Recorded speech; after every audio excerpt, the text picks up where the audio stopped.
आज शाम के वचन के मनन के लिए हम लोग निकालेंगे दानियल की किताब, उसका 11वां अध्याय, बुक ऑफ डैनियल चैप्टर 11। दानियल की किताब, उसका 11वां अध्याय, बुक ऑफ डैनियल चैप्टर 11।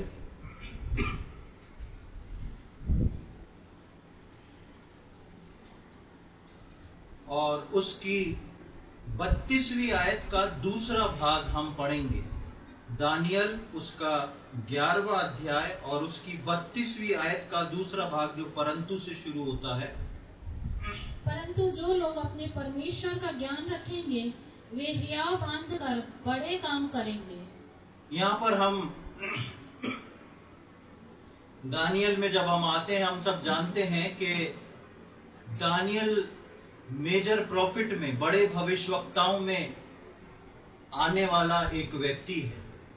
और दानियल ने बाइबल में अंत के दिनों के लिए बहुत सारी भविष्यवाणी की है। और इन भविष्यवाणियों के लिए, जिसमें अंत के दिनों में इन भविष्यवाणियों में क्या होगा, कैसा क्या होगा, कई प्रकार की बातों को सिखाया गया और बताया गया। इसमें से इन भविष्यवाणियों की एक लाइन में से कुछ लाइन निकल के आती हैं, जिसको हम 11वें अध्याय की 32वीं आयत के दूसरे भाग में पढ़ते हैं। परंतु जो लोग अपने परमेश्वर का ज्ञान रखेंगे वे हियाव बांधकर बड़े काम करेंगे। पिछले संडे हम एक वचन सुने थे, उसका मेन टॉपिक क्या था, किसी को याद है? एक ऐसी ही वर्ष हमने पढ़ी थी, जो ध्यान देंगे, हाँ, जो ध्यान देंगे उनको परमेश्वर समझा देगा, उनको परमेश्वर समझ देगा या उनको परमेश्वर समझा देगा। वो नए नियम की कलीसिया के लिखी हुई एक बात थी। आज हम पुराने नियम में भविष्य में होने वाली बात, जो एक प्रोफेसी के रूप में, भविष्यवाणी के रूप में लिखी गई है, उसको देखते हैं कि परंतु जो लोग अपने परमेश्वर का ज्ञान रखेंगे। बहुत सारा ज्ञान मनुष्य जाति में है, और दानियल में ही हम 12वें अध्याय में पढ़ते हैं कि अंत के दिनों में बहुत ज्ञान बढ़ जाएगा।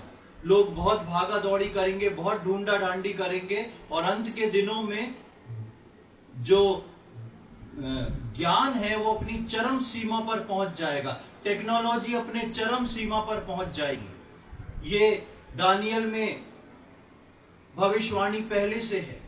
जब ज्ञान बढ़ जाएगा, टेक्नोलॉजी अपनी चरम सीमा पर पहुंच जाएगी, ऐसे में एक विश्वासी को अपने परमेश्वर में बने रहना और परमेश्वर की इच्छा को पूरी करने के लिए उस विश्वासी के जीवन में भी एक खास बात होगी। और वो क्या होगी कि परंतु जो लोग अपने परमेश्वर का ज्ञान रखेंगे वे हियाव बांधकर बड़े काम करेंगे। जो लोग, यानी कि जो लोग अपने परमेश्वर, यानी ये बात जो है सांसारिक लोगों के लिए लिखी नहीं गई है, ये बात विश्वासियों के लिए लिखी गई है कि जो लोग अपने परमेश्वर, अपना परमेश्वर किसका होता है? विश्वासियों का होता है। विश्वासी, यानी कि इस बात को बताया गया है कि विश्वासियों की कई कैटेगरी होगी, लेकिन उस कैटेगरी में जो लोग अपने परमेश्वर के ज्ञान को रख पाएंगे ना, वो सामर्थी काम करेंगे, वो कुछ अद्भुत काम करेंगे, और उनके लिए परमेश्वर जो है उस बात को खोल देगा। परमेश्वर का ज्ञान रखने वाले हियाव बांधकर सामर्थ के काम करेंगे। ये अंत के समय के लिए एक भविष्यवाणी है जो दानियल नबी की किताब में लिखी हुई है। यानी कि प्रभु के लोग, अंत के समय में प्रभु यीशु मसीह के लोग, विश्वासी लोग, उद्धार पाए हुए लोग, उन उद्धार पाए हुए विश्वासियों में से जो लोग अपने प्रभु के ज्ञान को रखना शुरू कर देंगे, उनके लिए भी एक चैलेंज है उस दुनिया के बढ़ते ज्ञान में अपने प्रभु के ज्ञान को रखना। जो अपने प्रभु के ज्ञान को रखना शुरू कर देंगे, वो अपने परमेश्वर के नाम से खड़े होके बड़े सामर्थ के काम करेंगे। अब जिससे पहले हम इस भविष्यवाणी में आगे को जाएं, पहले हम देखेंगे कि परमेश्वर ने जब मनुष्य की सृष्टि करी थी तब परमेश्वर ने इस बात को मनुष्य के लिए रखा था। हम देखेंगे उत्पत्ति की किताब उसका पहला अध्याय, जेनेसिस चैप्टर 1। उत्पत्ति की किताब उसका पहला अध्याय और उसकी 26वीं आयत को हम पढ़ेंगे। Genesis chapter 1 verse 26। फिर परमेश्वर ने कहा, हम मनुष्य को अपने स्वरूप के अनुसार अपनी समानता में बनाएं और वे समुद्र की मछलियों और आकाश के पक्षियों और घरेलू पशुओं और सारी पृथ्वी पर और सब रेंगने वाले जंतुओं पर जो पृथ्वी पर रेंगते हैं अधिकार रखें। यहाँ पर हम देखते हैं जब परमेश्वर ने मनुष्य की सृष्टि करी थी तो सबसे पहले परमेश्वर ने मनुष्य को अपने स्वरूप में बनाया था। God made man in his own image, अपनी इमेज में, अपने स्वरूप में बनाया था।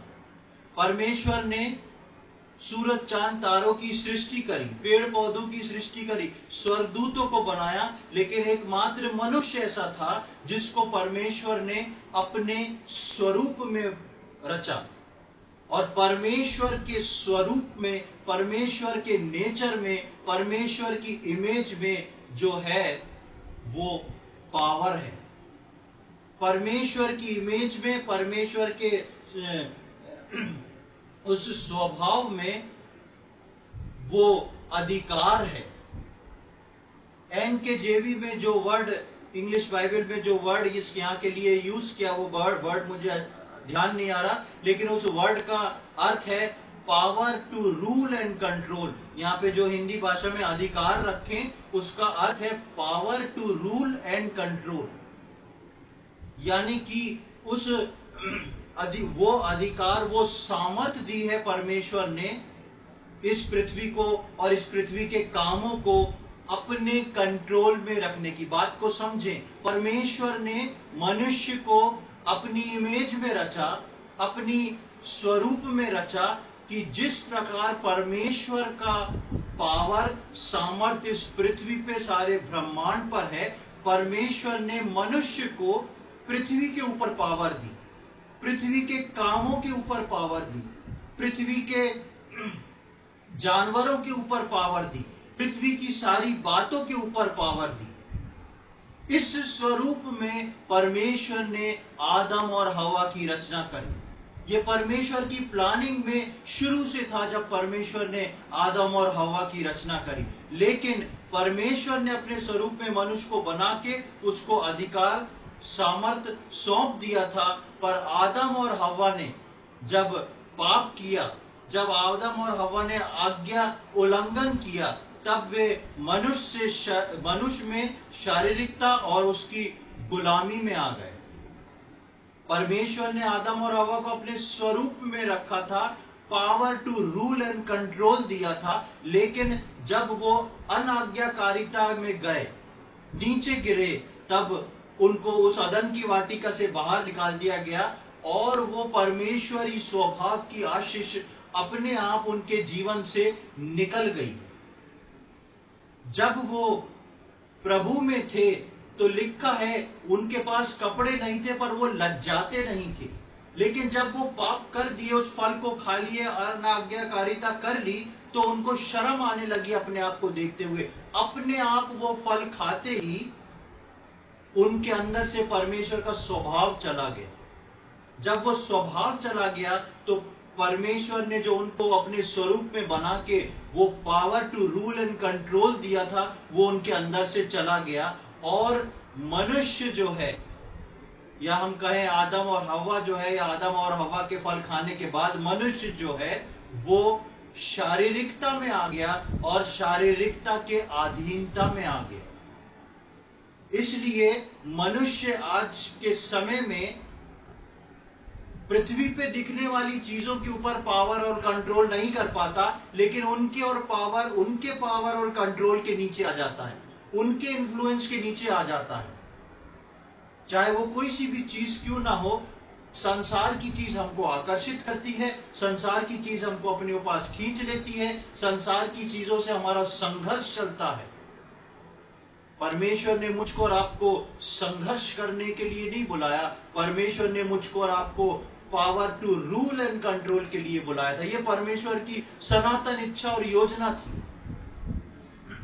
अब जब आदम और हवा ने इस घटना को कर दिया और वो चीज जो power to rule and control, परमेश्वर की सामर्थ्य जो मनुष्य के स्वभाव में दी गई थी, जब वो अलग हो गई, चली गई, तब शैतान जो था वो मनुष्य पे राज्य करने लगा।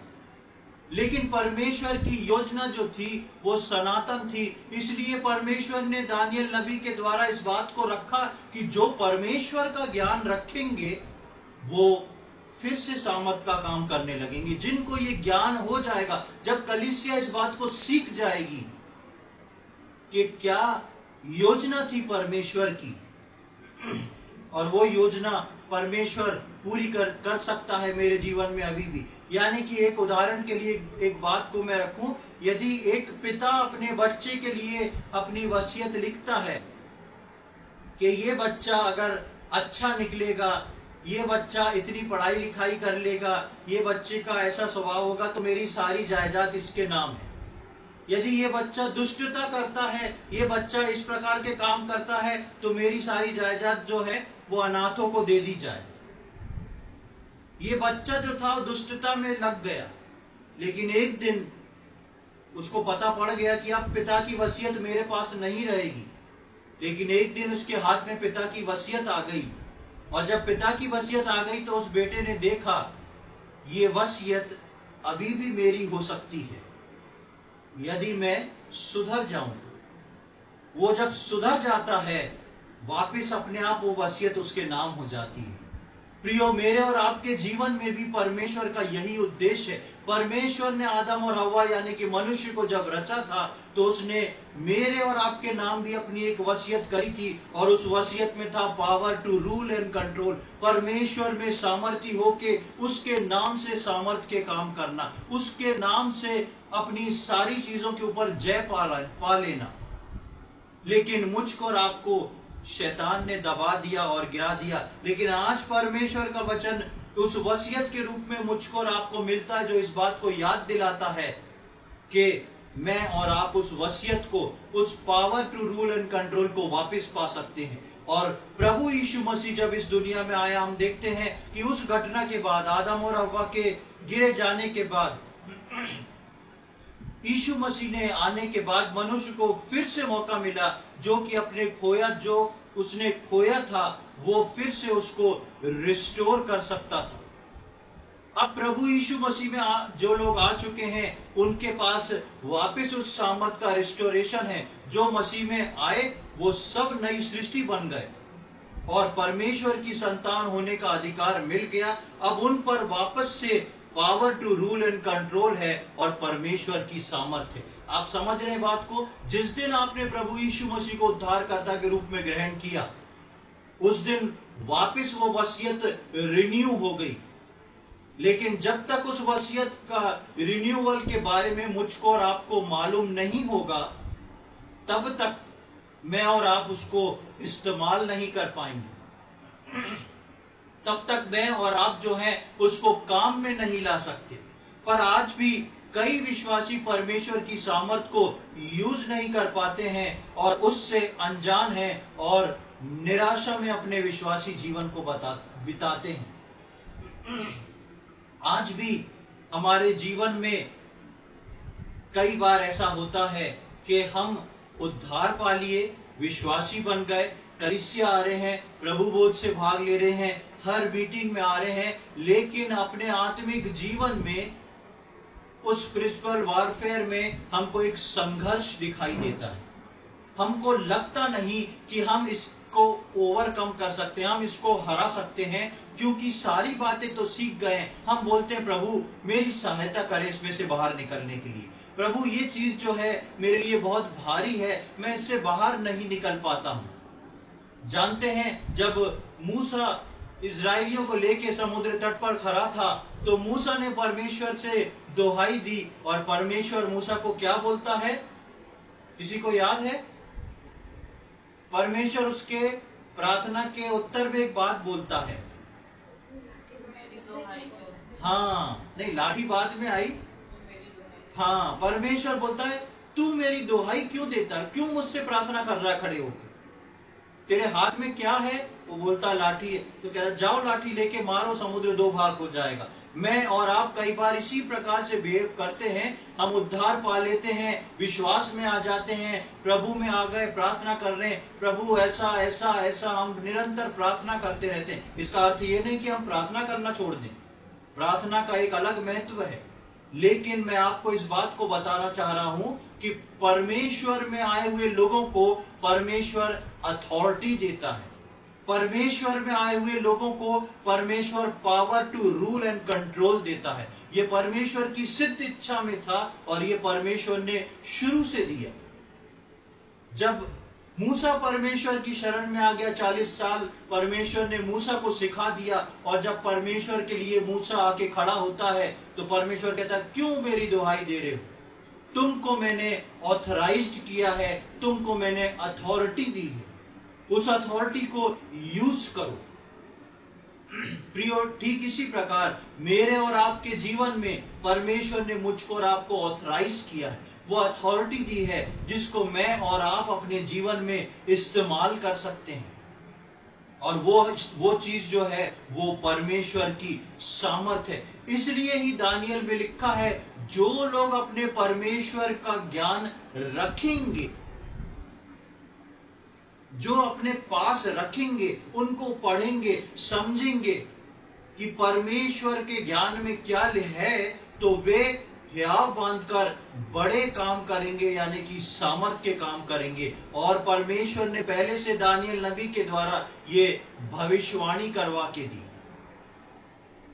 मैं और आप अगर हियाव बांध के परमेश्वर के वचन पे ध्यान करेंगे, तभी हम उन सामर्थ के कामों को पढ़ कर पाएंगे। क्योंकि परमेश्वर का वचन बोलता है कि मेरी प्रजा ज्ञान के ना होने के वजह से क्या कर रही है, नाश होती जा रही है। कौन सा ज्ञान? परमेश्वर के वचन का ज्ञान, वो ज्ञान जो परमेश्वर ने मेरे और आपके लिए रखा हुआ है। संसार का ज्ञान मुझको और आपको बहुत खींचता है, संसार का ज्ञान मुझको और आपको बहुत इन्फ्लुएंस डालता है। लेकिन ध्यान रखें, संसार में जिस प्रकार उसी दानियल ने भविष्यवाणी की कि आगे के समय में संसार का ज्ञान बहुत बढ़ जाएगा, लेकिन मुझको और आपको उस संसार के ज्ञान के ऊपर परमेश्वर ने ऑथराइज्ड किया है, अथॉरिटी दी है। कौन सा ज्ञान मेरे और आपके लिए ठीक है, कौन सी चीज मेरे और आपके लिए ठीक है, और मुझको और आपको परमेश्वर ने power to rule and control दिया है। चाहे वो आत्मिक जीवन हो, चाहे वो पारिवारिक जीवन हो, चाहे वो शारीरिक जीवन हो, चाहे वो कलीसिया का जीवन हो, उन सब के अंदर परमेश्वर ने मुझको और आपको सामर्थी जीवन बिताने को भेजा है। आगे की ओर हम देखते हैं कि जब हम नए नियम में आते हैं तो पौलुस इसी बात को कुरिन्थ की मंडली को समझाने की कोशिश करता है। इसी बात को नए तरीके से पौलुस जो है कुरिन्थ की कलीसिया में उनके लोगों को बताने की कोशिश करता है, तुम क्या हो, इस बात को समझ लो।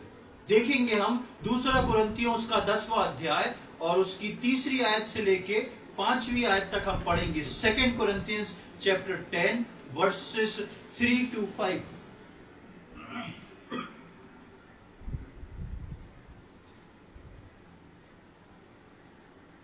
दूसरा कुरिन्थियों उसका 10वां अध्याय और 3 से 5 तक।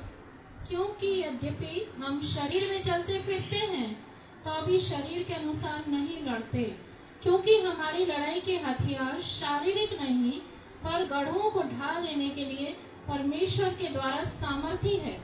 इसलिए हम कल्पनाओं का और हर एक ऊंची बात का जो परमेश्वर की पहचान के विरोध में उठती है खंडन करते हैं, और हर एक भावना को कैद करके मसीह का आज्ञाकारी बना देते हैं।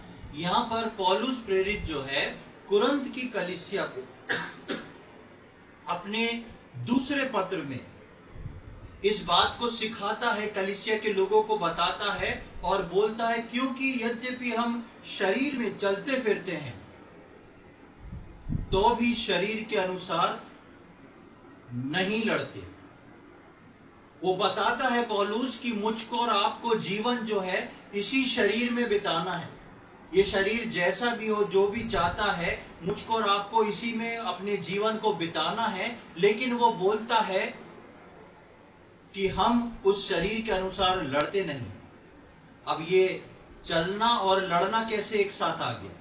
हम सब जानते हैं कि पौलुस जो है इसको आत्मिक अर्थ के रूप में ले रहा है कि मैं और आप, यानी कि एक विश्वासी जो है वो आत्मिक जीवन में शारीरिक लड़ाई लड़ के कभी भी नहीं जीत सकता।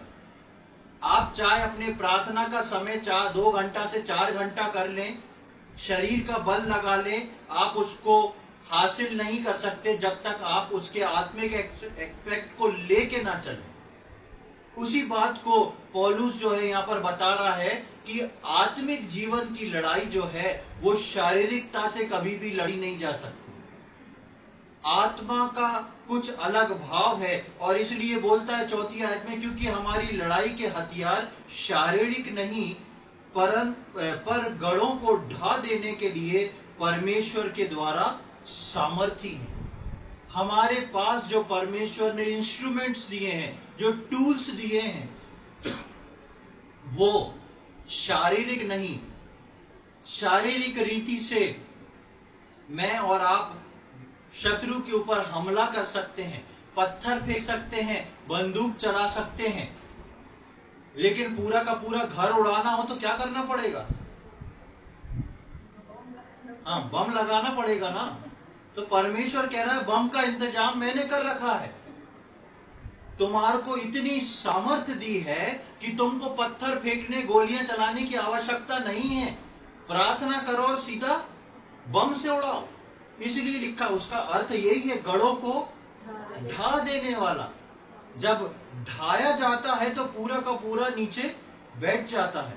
परमेश्वर कहता है कि तुमको जरूरत नहीं है कि तुम साधारण विश्वासियों के समान पत्थर फेंकते रहो, बोलते रहो प्रभु ये नहीं हो रहा, प्रभु वो नहीं हो रहा, प्रभु इसके लिए मैं इतने समय से प्रार्थना कर रहा हूं, ऐसा नहीं हो रहा। कुछ बातें हैं जो परमेश्वर ने रखी हैं, समय लगता है।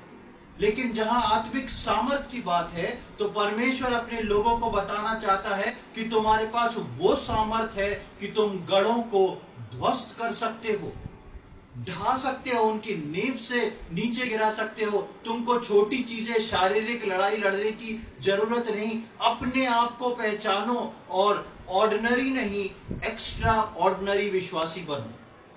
अपने आप को पहचानो और ऑर्डिनरी नहीं, एक्स्ट्रा ऑर्डिनरी विश्वासी बनो। उन बातों को रखो जिसके लिए परमेश्वर ने तुमको चुना है, अर्थात शासन और अधिकार करने की सामर्थ। शासन और अधिकार करने की सामर्थ परमेश्वर ने मुझको और आपको दी है। उसने आदम और हवा को उसी रीति से रचा। बेशक वो गिर गए, लेकिन प्रभु यीशु मसीह में मैं और आप नई सृष्टि बन गए हैं और फिर से मैं और आप शासन और अधिकार करने के लिए तैयार खड़े हैं। अपने उस गुण को पहचाने जो परमेश्वर ने आपके अंदर रखा है। इसीलिए पौलुस बोलता है अपने अंदर किसका स्वभाव ले आओ? यीशु मसीह का स्वभाव आने दो। यीशु मसीह के स्वभाव के समान हो जाओ। यीशु मसीह के स्वभाव में सिर्फ नम्रता, दीनता, दया ही नहीं है। यीशु मसीह के स्वभाव में गढ़ों को ढा देने वाली सामर्थ है और वो मेरे और आपके लिए है। यीशु मसीह का स्वभाव लाएंगे तो शासन और अधिकार करने की सामर्थ मेरे और आपके अंदर अपने आप आएगी। शैतान और उसके कार्यों के ऊपर शासन करना, उसके गढ़ों को ध्वस्त कर देना।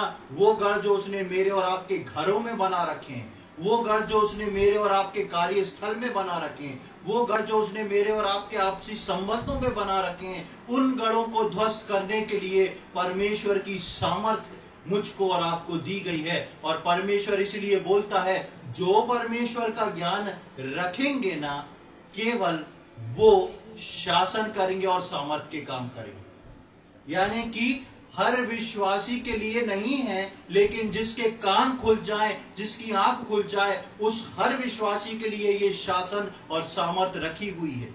क्योंकि जो परमेश्वर के ज्ञान को रखेंगे, जो समझेंगे, उनको परमेश्वर समझा के अपनी सामर्थ से वो भर देगा। आगे हम देखते हैं कि इफिसियों उसके पहले अध्याय उसकी 18 और 19 आयत में देखें क्या लिखा हुआ है।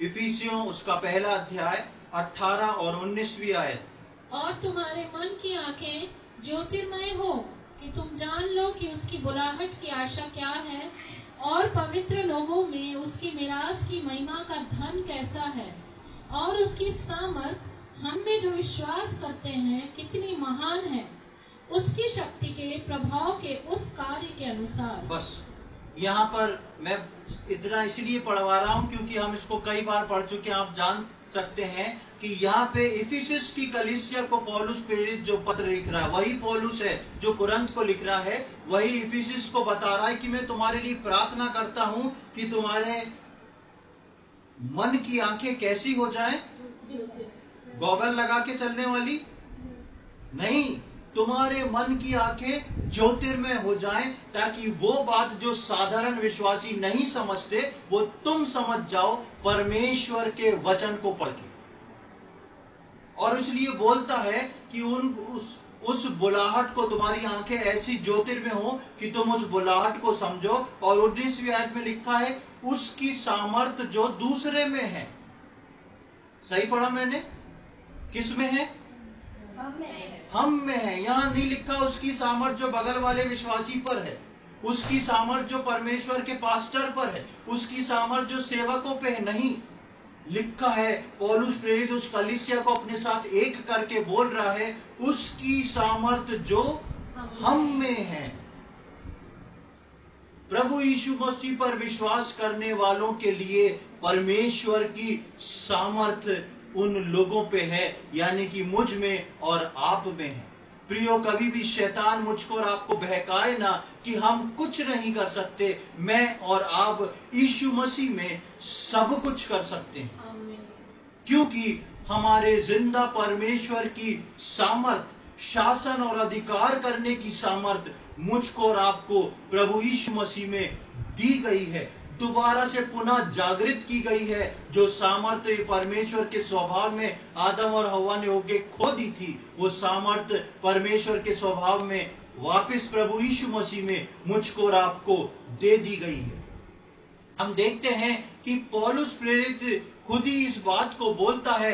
पहले पौलुस जो है रोमियो की पत्री में एक बात को बोलता है, यही पौलुस प्रेरित रोमियो की पत्री में एक बात को बोलता है। उस वाक्य को भी हम पढ़ेंगे। रोमियो उसका 7वां अध्याय और उसकी 18वीं और 19वीं आयत। Romans chapter 7 verse 18 and 19। क्योंकि मैं जानता हूँ कि मुझ में अर्थात मेरे शरीर में कोई अच्छी वस्तु वास नहीं करती। इच्छा तो मुझ में है परंतु भले काम मुझसे बन नहीं पड़ते।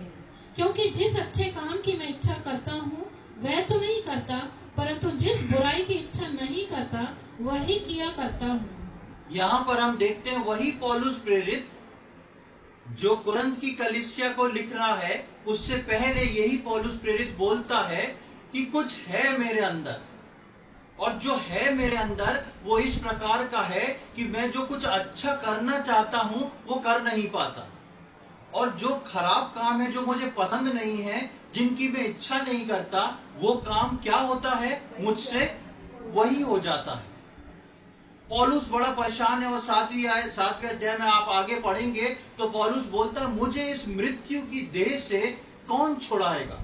अपने दर्द का बयां प्रेरित पौलुस यहाँ पर करता है 7वें अध्याय में रोमियो के, कि जो मुझसे भला काम करने की इच्छा वो मुझसे बन नहीं पड़ता, और जो मैं नहीं करना चाहता वही मुझसे होता है। एक बड़े पशुपेश में पौलुस है, और वही पौलुस जो है आगे आके क्या लिखता है देखें फिलिपियों 4:13 में। फिलिपियों की पत्री उसका 4 और उसका 13वीं आयत क्या कहती है?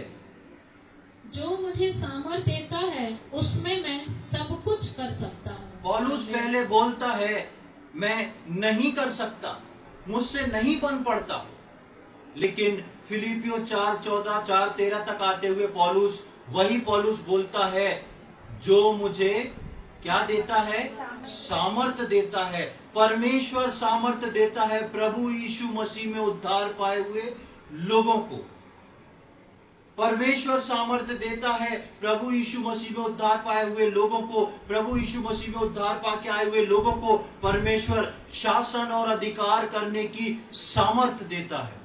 उस सामर्थ को पौलुस प्रेरित जब पहचानता है तो वो फिलिपियों 4:13 में बोलता है कि जो मुझे सामर्थ देता है ना, उसमें अब मैं सब कुछ कर सकता हूं। अब कुछ नहीं रहा मेरे अंदर जिसको मैं छोड़ दूं। अंग्रेजी में इस प्रकार बोलता है, I can do all things.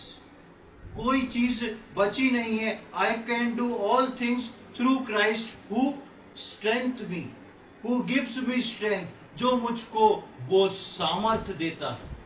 कौन सा सामर्थ? जिसको परमेश्वर ने आदम और हवा को बना के रखा था कि तुम पृथ्वी पर शासन करो, पृथ्वी को अपने अधिकार में ले लो। आज विश्वासी लोग जो हैं पृथ्वी के अधिकार के अधीनता में चल रहे हैं। यीशु मसीह को उद्धारकर्ता के रूप में ग्रहण करने के बाद भी मैं और आप अधीनता का जीवन अपने जीवनों में गुजार रहे हैं किसी किसी क्षेत्र में, क्योंकि मैं और आप परमेश्वर का ज्ञान नहीं रख पा रहे। लेकिन परमेश्वर का वचन दानियल नबी की किताब में बोलता है, अंत के दिनों में जो लोग अपने परमेश्वर का ज्ञान रखेंगे वो सामर्थ के काम करेंगे, वो बड़े बड़े काम करेंगे। इसलिए प्रभु यीशु मसीह जब जाते स्वर्ग रोहण के पहले अपने चेलों को बोल के जाता, जाओ सुसमाचार सुनाओ, बपतिस्मा दो, उद्धार के अनुभव में लाओ, और जो मुझ पर विश्वास करेंगे वो बड़े बड़े काम करेंगे। वहां पर यह भी लिखा है कि यदि वो विषपान भी कर लें तो भी नहीं मरेंगे। आप विषपान करके देखे मर जाएंगे। आप विषपान करके देखे मर जाएंगे। फिर बाइबल में क्यों लिखा है? उससे पहले परमेश्वर की सामर्थ को अपने जीवन में ले लेना जरूरी है। जबरदस्ती चखने के लिए जाके करेंगे तो मरेंगे ही। अनजाने में यदि कोई आपको दे देगा और आपके अंदर परमेश्वर की जीवित सामर्थ काम कर रही है, यकीन जानिए आपको कुछ नहीं होएगा। अगर आपके परमेश्वर की मर्जी और इच्छा नहीं है तो आपको कोई चीज हिला नहीं सकती। इसलिए यीशु मसीह ने भी ये बात बोली कि जो मुझ पर विश्वास करेंगे, विश्वास करने वालों के ये चिन्ह होंगे। प्रियो, मेरे और आपके अंदर कौन से चिन्ह दिखते हैं? हम इस बात को सोच के देखें, परमेश्वर ने मेरे और आपके लिए किस बात को रखा है। एक और आयत को देखेंगे, इफिसियों उसका 3 अध्याय, बुक ऑफ इफिशियंस चैप्टर 3, इफिसियों उसका 3 अध्याय और उसकी 20वीं आयत, इफिशियंस चैप्टर 3 वर्स 20। अब जो ऐसा सामर्थी है कि हमारी विनती और समझ से कहीं अधिक काम कर सकता है, उस सामर्थ के अनुसार जो हम में कार्य करता है। हाँ, 2 चीजें हैं। अब जो ऐसा सामर्थी है, अब जो ऐसा सामर्थी है, और आगे लिखा है उस सामर्थ के अनुसार जो किसमें काम करती है? हम में काम करती है। हमारा परमेश्वर सामर्थी है, हमारा प्रभु यीशु मसीह सामर्थी है। अगर यीशु मसीह का स्वभाव आपके अंदर आ गया तो आप कौन बन गए? सामर्थी बन गए। आपका और मेरा परमेश्वर सामर्थी, हमारा प्रभु यीशु मसीह सामर्थी, इसलिए मैं और आप भी सामर्थी हैं। इसलिए पौलुस जब रोमियो की पत्री में इस बात को लिखता है और जब आगे आता है तो बोलता है, जो मुझको सामर्थ देता है उसमें मैं सब कुछ कर सकता हूं। अब वो बातें मुझ पर प्रभुता नहीं करेंगी, क्योंकि मैं इस बात को जान गया हूं कि परमेश्वर ने मुझको अधीन रहने के लिए नहीं, लेकिन इन सारी बातों को अपने अधीन करने के लिए बुलाया है। समझ रहे ना आप बात को? परमेश्वर ने मुझको और आपको ऑर्डिनरी विश्वासी नहीं, लेकिन एक्स्ट्रा ऑर्डिनरी विश्वास के लिए बुलाया है। वो परमेश्वर सामर्थी है और वो मुझको और आपको सामर्थी बना के इस्तेमाल करना चाहता है। जब हम आगे बढ़ते हैं तो जब हमने अभी पढ़ा था 2 कुरिन्थियों के 10:4 में, तो वहां लिखा है गढ़ों को ध्वस्त करने वाला। परमेश्वर नहीं चाहता कि मैं और आप जो बातें, जो चीजें मुझको और आपको अपने प्रेशर में डालें, मुझको और आपको स्ट्रेस में डालें, मुझको और आपको टेंशन में डालें, ऐसी प्रार्थनाएं जिनके लिए हम गंभीर रीति से प्रार्थना करते जा रहे हैं, परमेश्वर नहीं चाहता कि मैं और आप उसके तले दब जाएं। लेकिन परमेश्वर बोलता है, बंदूक मत चलाओ, पत्थर मत मारो, सीधा क्या करो, ब्लास्ट करो, बम फोड़ो। गढ़ों को ध्वस्त करने के लिए परमेश्वर ने एक विश्वासी को रखा है। मैं और आप छोटी छोटी चीजों को ना देखें, हम अपनी सामर्थी प्रार्थना से शैतान के गढ़ों को ध्वस्त कर सकते हैं। लेकिन प्रियो, इसको बिना एक्सपीरियंस के ना करें।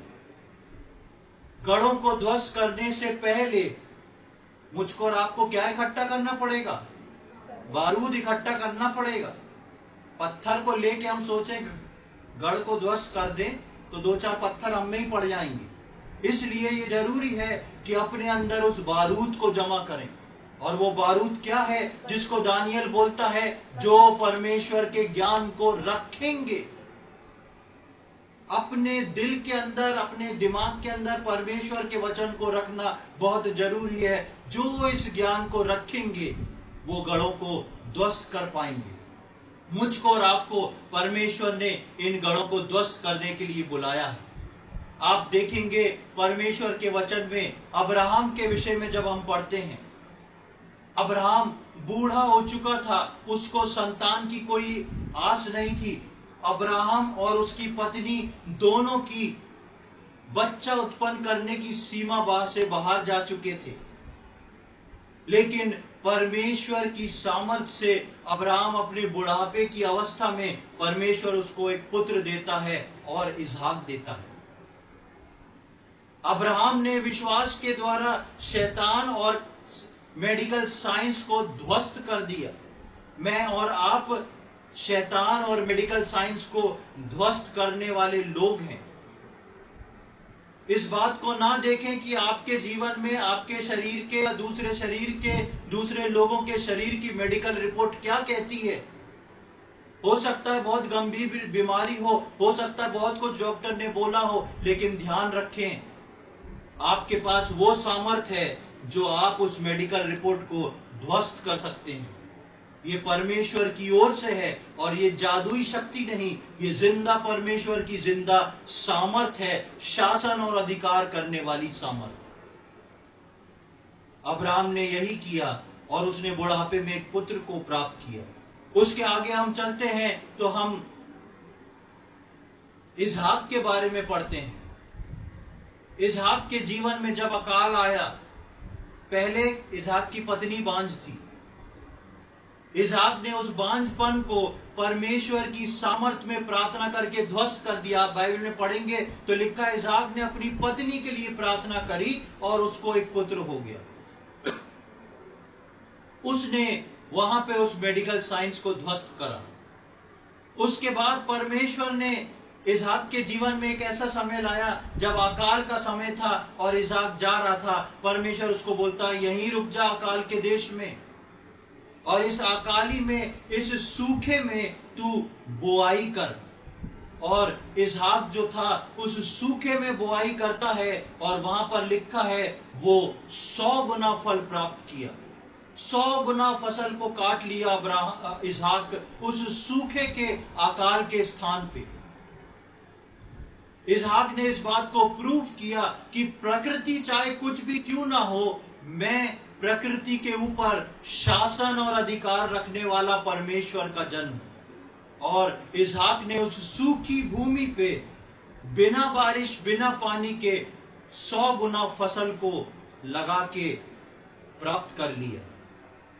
आगे हम देखते हैं यूसुफ के जीवन में परमेश्वर ने यूसुफ को जब बुलाया, 17 साल की उम्र में यूसुफ का जिक्र हम बाइबल में देखते हैं। और यूसुफ के बारे में जब हम पढ़ते हैं तो यूसुफ का कैरेक्टर हमको देख के समझ में आता है कि यूसुफ एक ऐसा व्यक्ति था जो डरा हुआ था, सहमा हुआ था, किसी से कुछ बोलता नहीं था। उसके लिए लोग कुछ भी उसको बोल दें, कुछ भी सुना दें, वो लड़ता नहीं था, चुपचाप होके सब कुछ सह लेता था। एक शांत रहने वाला, सब कुछ सह लेने वाला, सब कुछ सुन लेने वाला एक व्यक्ति था यूसुफ। लेकिन परमेश्वर ने जब उसको अपनी सामर्थ्य में इस्तेमाल करा तो वो यूसुफ एक बोल्ड प्राइम मिनिस्टर बन के खड़ा हुआ। जब यूसुफ प्रधानमंत्री बन के खड़ा हुआ तब यूसुफ ने ऐसा नहीं करा कि कोई बोल रहा है तो चुपचाप सुन रहा है, कोई ऐसा करने को कह रहा है तो वो वैसा कर रहा है। यूसुफ जो है, हम पिछले दिनों में ही पढ़ रहे थे कि उसने सब जगह का दौरा किया, उसने अनुशासन को रखा, उसने सारी बातों की नियुक्ति करी। वहां पर यूसुफ वो कमजोर यूसुफ नहीं है, क्योंकि यूसुफ परमेश्वर की सामर्थ में अब काम कर रहा है। और उस परमेश्वर की सामर्थ के ही कारण यूसुफ के भाई और उसका पिता और उनके घराने को यूसुफ अकाल के समय में उनको पेट भर खिला के अपने पास रखता। उनको जिंदा रखने का कारण यूसुफ बन गया, क्योंकि यूसुफ परमेश्वर की सामर्थ को लेके चल रहा था। आगे हम देखते हैं, जब हम मूसा के बारे में पढ़ते हैं, जैसा मैंने अभी उदाहरण दिया कि मूसा जो था 40 साल भेड़ बकरी चराता रहा, और जब परमेश्वर ने उसको लाके खड़ा करा और परमेश्वर ने बोला अपनी लाठी उठा के आगे बढ़, तो मूसा भी नहीं जानता था कि इस दुनिया का और बाइबल का सबसे बड़ा आश्चर्य कर्म करने में जा रहा हूं। और मूसा ने जो अथॉरिटी परमेश्वर ने मूसा को दी थी, जब उस लाठी को समुद्र पे मारा, मूसा के साथ साथ पूरे इजरायलियों ने पहली बार जीवन में समुद्र को खुलता हुआ देखा। सबसे बड़ा आश्चर्य कर्म एकमात्र लाठी से, जो कि परमेश्वर की सामर्थ का प्रतीक थी। आज वो लाठी मेरे और आपका क्रूस है, जो प्रभु यीशु मसीह का है, और उस क्रूस पे उस क्रूस घातित मसीह जो मेरे और आपके लिए मारा गया, गाड़ा गया, और तीसरे दिन मृत्यु जय की सामर्थ से वो जी उठा, और आज वो उसके मृत्यु जय की सामर्थ मेरे और आपके अंदर काम कर रही है। हम साधारण विश्वासी ना बने प्रियो, मुझको और आपको परमेश्वर ने शासन और अधिकार रखने के लिए इस पृथ्वी पे चुना है। हम शैतान की सारी बंधनों पे, हम शैतान की सारी बातों पे, हम सांसारिकता और सांसारिकता के ज्ञान पे शासन कर सकते हैं, और उसी के लिए परमेश्वर ने मुझको और आपको रखा हुआ है। यहोशू जब इजराइलियों को लेके जाता है तो हम देखते हैं कि यहोशू से परमेश्वर बोलता है कि यरीहो के कितने चक्कर लगाना, याद है किसी को? 7 चक्कर लगाना। और जब वो चक्कर लगा लेते हैं तो क्या होता है? यरीहो ढह जाता है, पूरा का पूरा नेव समेत अंदर बैठ जाता है। ना तो बल से, ना तो शक्ति से, पर हाँ, परमेश्वर की आत्मा, परमेश्वर की सामर्थ के द्वारा हर पहाड़ आपके और मेरे जीवन से टल सकता है। फिर चाहे वो यरीहो की दीवार क्यों ना हो, चाहे वो लाल समुद्र क्यों ना हो, परमेश्वर ने मुझको और आपको चुना है। परमेश्वर ने सिर्फ यहोशू को, परमेश्वर ने सिर्फ मूसा को, परमेश्वर ने सिर्फ इसहाक और अब्राहम को नहीं चुना। आप वहां से उत्पत्ति से लेके प्रकाशित वाक्य तक देखें, जिस जिसको परमेश्वर ने चुना है, उन्होंने परमेश्वर के लिए उसके नाम से उन सामर्थ के कामों को किया है। हमने एक लिस्ट देखी, अब्राहम, इसहाक, यूसुफ, मूसा। अब इस लिस्ट में मेरा और आपका नाम है। अब इस लिस्ट में परमेश्वर आपके नाम को लिख के रखा हुआ है। वो चाहता है कि मेरा ये बेटा, मेरी ये बेटी अब इस शासन को करे। वो शैतान के बंधनों से घबराए नहीं। जो शैतान उसको दबाता है, उससे भयभीत ना हो। लेकिन परमेश्वर मुझको और आपको चाहता है कि मैं और आप रूल करें उस अथॉरिटी के साथ जो परमेश्वर ने मुझको और आपको दिया है। उस बात को लेके, जिस बात को पौलुस बोलता है, जो मुझे सामर्थ्य देता है उसमें मैं सब कुछ कर सकता हूं। अब कुछ भी ऐसा नहीं विश्वासियों के लिए जिसमें मैं और आप नहीं कर सकते। शैतान के बंधन तोड़ने के लिए, शैतान के राज्य को नीचे गिराने के लिए मुझको और आपको परमेश्वर ने शासन करने के लिए चुना है।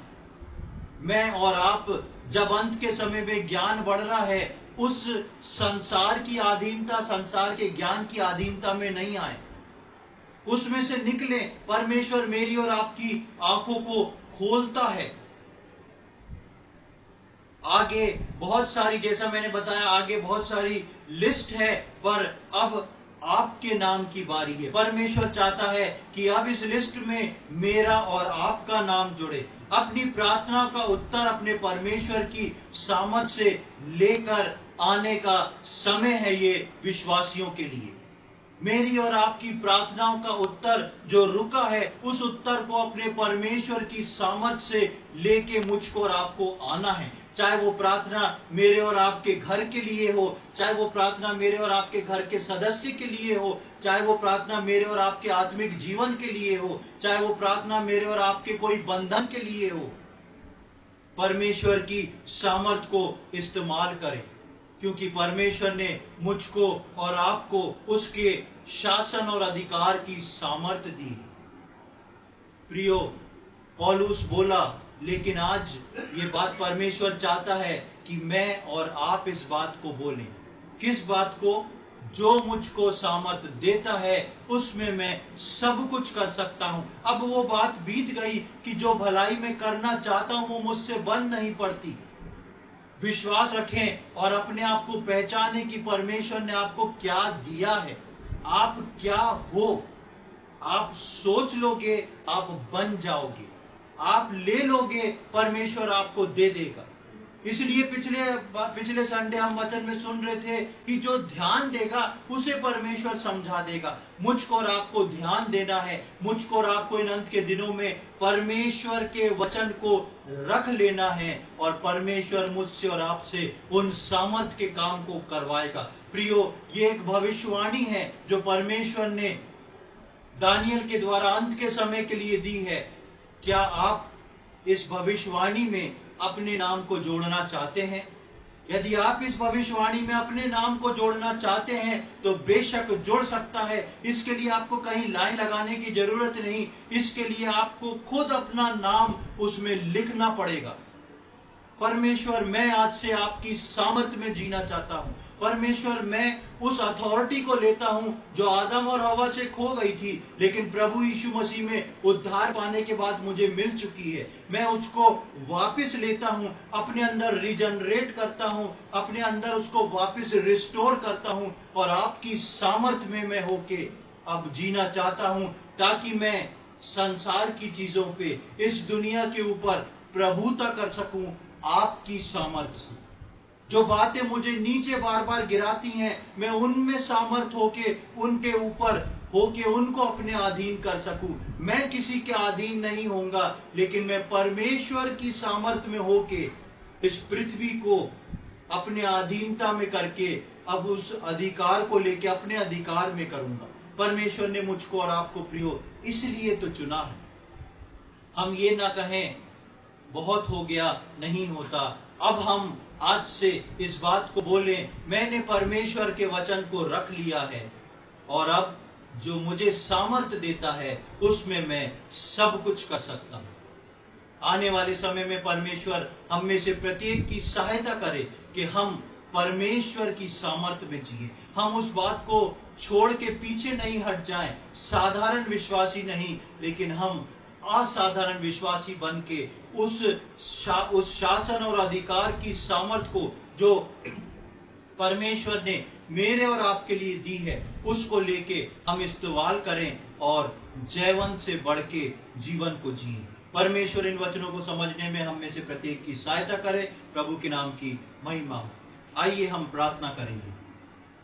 प्रभु जी, हम धन्यवाद देते हैं सुंदर समय के लिए। एक और बार प्रभु जी आपने हमको जो दिया है, प्रभु हम धन्यवाद देते हैं। जितने लोग आज इस वचन को सुने हैं उन सबको हम आपके हाथों में सौंपते हैं। प्रभु, आज सुने हुए लोग, आगे आने वाले समय में सुने हुए लोग, हम प्रत्येक के लिए प्रार्थना करते हैं कि ये वचन हर एक के जीवन में देहधारी हो जाए, उनके जीवन में काम करने वाला हो जाए, क्रियाशील हो जाए। और प्रभु हम प्रार्थना करते हैं, बहुत से हमारे भाई बहनों ने अपने जीवन को इस प्रकार बिताया होगा हो सकता है बहुत से लोगों ने अपने जीवन में संघर्ष किया होगा, हो सकता है बहुत से लोग आज भी अपने जीवन में संघर्ष कर रहे हैं, लेकिन प्रभु हम धन्यवाद देते हैं कि आपका वचन हमको चिताता और बताता है कि वो शासन और अधिकार करने की सामर्थ्य आपने हमको दी है। हम धन्यवाद देते हैं प्रभु, जो शासन और अधिकार करने की सामर्थ्य आदम और हवा के जीवन से निकल गई, मनुष्य जाति से निकल गई, उस सामर्थ्य को वापस से आपने अपने इकलौते पुत्र प्रभु यीशु मसीह में हर उद्धार पाए हुए विश्वासी को दे दिया है। हम हृदय से धन्यवादित हैं और हम विनती प्रार्थना करते हैं। हम प्रभु जी इस वचन को सुनने वाले एक एक व्यक्ति के लिए प्रार्थना करते हैं। प्रभु जी जिस भी दशा से उनका जीवन गुजर रहा हो, प्रभु जी उनके जीवन में आपकी सामर्थ आ जाए, आपका कार्य होने पाए। प्रभु जी शैतान का शासन यीशु मसीह के नाम से हम हर एक के जीवन से तोड़ते और दूर करते हैं। शैतान का अधिकार हम हर एक व्यक्ति के जीवन से जो इन वचनों को सुन रहा है, जो उद्धार के अनुभव में आया है, उनके जीवन से हम उस शासन को यीशु मसीह के नाम से तोड़ते हैं और उनके जीवन में परमेश्वर की उस सामर्थ को, उस प्रभुता को, उस अधिकार को, उस शासन को सिद्ध करते हैं। और प्रभु जी ये बोलते हैं कि आज से ये व्यक्ति जो है परमेश्वर की सामर्थ में जी के अपने उन प्रार्थनाओं के उत्तरों को लेके आएगा, अपने जीवन में उस जय के जीवन को जिएगा। प्रभु जी प्रत्येक की आप सहायता करें, एक सामर्थी जीवन जीने में आपके वचनों को रखते हुए बड़े बड़े काम करने लायक हर व्यक्ति बनने पाए। सुने हुए हर व्यक्ति को हम आपके हाथों में सौंपते हैं। प्रभु जी आपके सामर्थ में नित्य प्रतिदिन चलने में प्रत्येक की आप सहायता करें। आपने हमारी प्रार्थना को सुन लिया है, उसके लिए हम धन्यवाद देते हैं। सारी आदर, महिमा, प्रशंसा, बड़ाई हम आपको चढ़ाते हैं। ये सारी बातें अपने उद्धार करता प्रभु यीशु मसीह के पवित्र और मीठे नाम से मांगते हैं, आमीन।